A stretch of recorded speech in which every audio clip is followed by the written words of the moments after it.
Boxing update mga tol, Marlon Tapales at Raymart Gaballo muling magbabalik ngayong May 10. Makakalaban ni Marlon Tapales itong si Natapong Jan Kaew na isang Thai boxer.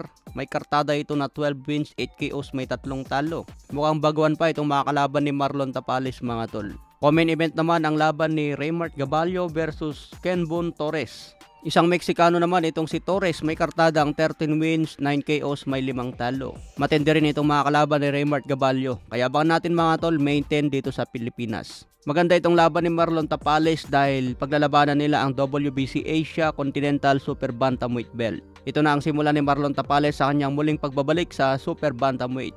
Pwede rin sana itapat si Marlon Tapales laban kay Pierce. Sana nga kasana yung laban ni Tapales at Janrel Casimero. Magandang laban din yan para sa mga Pinoy fans. Sa ibang banda naman, Mike Plania muling mapapalaban ngayong April 27. May kartada si Plania ngayon na 29 wins, 16 KOs, may 4 na talo. Huling laban ni Mike Plania natalo kontra Angelo Leo via knockout sa round 3. Ngayon muling magbabalik si Mike Plania laban kay Martin Diaz. May kartadang 18 wins, 8 KOs, 16 losses, napakaraming talo. Makikita yung huling 3 laban ni Martin Diaz. Natalo po siya ng sunod-sunod. Mula pa 2022 hanggang ngayong 2023, hindi pa siya nananalo. Huling 2 laban pa niya natapos sa TKO. Ngayon magbabalik itong si Martin Diaz laban kay Mike Plania. Sana may panalo ni Mike Plania ang laban mga tol para muling makabalik. Sa ibang banda naman, Jake Paul sinabing 50-50 ang laban niya kontra Mike Tyson. Matanda na raw kasi si Mike Tyson samantala si Jake Paul mas bata. Kung malakas raw ang banat ni Mike Tyson, malakas din ang banat ni Jake Paul.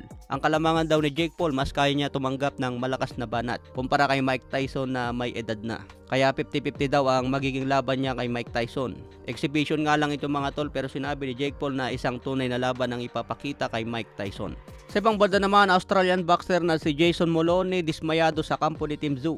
Pinabayaan na lang daw si Tim Tszyu na lumalaban kahit hindi na makakita sa loob ng ring. Dapat ang ginawa daw ng kampo ni Tim Tszyu, tinigil na lang ang laban para hindi mapahamak si Tim Tszyu at napanatili pa ang titulo. Kaya bad trip si Jason Moloney sa kampo ni Tim Tszyu. Parang pinabayaan daw si Tim Tszyu na mapahamak na lang. Siyempre fighter si Tim Tszyu mga tol ayaw naman niya isurrender na lang ang laban. Sa ibang banda naman, pambansang kamao Manny Pacquiao masaya nga po na sumali sa exercise ng HPG sa Pilipinas. Yung balitang laban ni Pacman kontra Buakaw Banchamek hanggang sa ngayon mga tol wala pang update matapos ma-postpone. Kaya abangan po natin kung kailan matutuloy ang laban.